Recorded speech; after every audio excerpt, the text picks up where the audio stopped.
अस्सलाम वालेकुम दोस्तों, आज हम बात करेंगे एक ऐसे इंसान के बारे में जो दुनिया का सबसे ख़तरनाक सीरियल किलर लुइस अल्फ्रेडो ग्रेविटो, जिसे मीडिया में ला पिस्टा यानी द बीस्ट का टाइटल दिया गया है।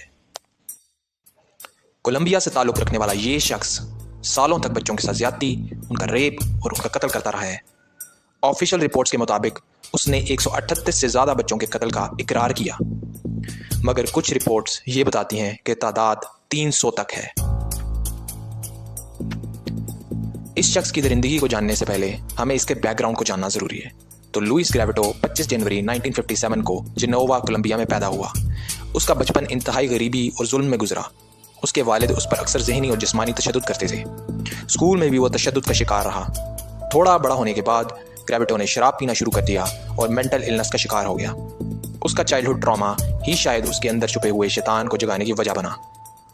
ऐसे लोगों को सैडिस्ट या मेंटल इलनेस की बीमारी होती है। ग्रेविटो ने कबूल किया कि 1992 में उसने अपनी किलिंग स्प्री का आगाज़ किया। 1999 तक उसने कोलंबिया के डिफरेंट इलाकों में गरीब और अकेले फिरने वाले बच्चों को निशाना बनाया। वो अक्सर स्कूल जाने वाले या सड़कों पर काम करने वाले बच्चों को अपना निशाना बनाता। वो उन्हें खाना, पैसे, नौकरी का झांसा देकर जंगल या सुनसान इलाकों में ले जाता, वहाँ उनके साथ ज्यादती करता, उन्हें टॉर्चर करता और फिर कत्ल कर देता। विक्टिम्स की उम्र आमतौर पर 8 से 16 साल के दरमियान होती थी। वो अपना रूप बदलना यानी मॉन्क, कभी अपाहज, कभी वेंडर बन के लोगों का भरोसा जीतता और फिर ऐसे बच्चे तलाश करता जिनके आगे पीछे कोई ना हो और उनको जंगलों में लेके जाके कत्ल कर देता। 22 अप्रैल 1999 को ग्रेविटो को एक गांव से पकड़ा गया एक बच्चे के साथ ज्यादती करते। इसने अपना नाम बताया लिजेन को। पुलिस जब उसके पर्सनल आइटम्स को इन्वेस्टिगेट कर रही थी तो उसके बैग से बस टिकट्स, विक्टिम फोटोज और हैंड रिटन नोट्स मिले। इन्हीं सब चीज़ों ने पुलिस को चौंकाया और उन्होंने मजीद इन्वेस्टिगेशन शुरू की। 28 अक्टूबर 1999 को उसने ऑफिशियली कॉन्फेस कर लिया कि उसने तकरीबन 138 बच्चों से ज्यादती की है। उसने ये भी कहा कि तादाद उन 190 से 200 के दरमियान भी हो सकती है। कोर्ट में उसने कॉन्फेस करते हुए कहा, मैं एक शैतान हूँ। जो कुछ आपने देखा वो सिर्फ एक हिस्सा है उस जुल्म का जो मैं कर चुका हूँ। लुइस ग्रेविटो पर टोटल 172 कत्ल, रेप, किडनैपिंग और असॉल्ट के मुकदमात चलाए गए।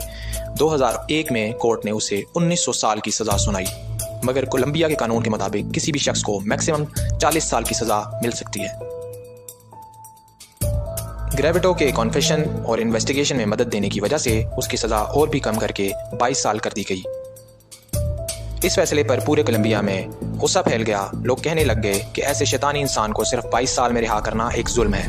फोरेंसिक रिपोर्ट के मुताबिक ये कत्ल एक्सट्रीम सैडिज्म दिखाते थे। पुलिस ने जब मैस ग्रेव्स डिस्कवर की तो उनका कहना था कि जितने कत्ल सामने आए उससे भी कई ज़्यादा हो सकते हैं। लुइस ग्रेविटो 12 अक्टूबर 2023 को कैंसर की वजह से जेल में ही मर गया। उस वक्त वो 66 साल का था। उसकी अर्ली रिलीज का ऑप्शन 2023 में आया था, लेकिन पब्लिक प्रेशर और गवर्नमेंट रिफ्यूजल के बाद उसे जेल में ही रखा गया। कोलंबिया के एक एक्स प्रेसिडेंट ने खुद स्टेटमेंट दिया कि ऐसे शख्स को कभी भी रिहा नहीं किया जाएगा। तो दोस्तों, ये थी लुइस ग्रेविटो की कहानी, जिसको द पिस्टो के नाम से इंटरनेट पे आप सर्च कर सकते हैं। ये दुनिया का सबसे बदतरीन बच्चों का कातिल कहलाया। ऐसे लोग इंसान नहीं शैतान होते हैं। ये केस हमें बताता है कि सिस्टम की कमी का फ़ायदा उठाकर कैसे एक दरिंदा सालों तक बच्चों को टॉर्चर करता रहा, लेकिन आखिरकार जस्टिस ने उसे पकड़ लिया। अगर आपको ये वीडियो पसंद आई हो तो लाइक करें, कमेंट करें और चैनल को ज़रूर सब्सक्राइब करें। अगली दफ़ा फिर मिलेंगे एक नए केस के साथ। तब तक के लिए खुदा हाफिज़।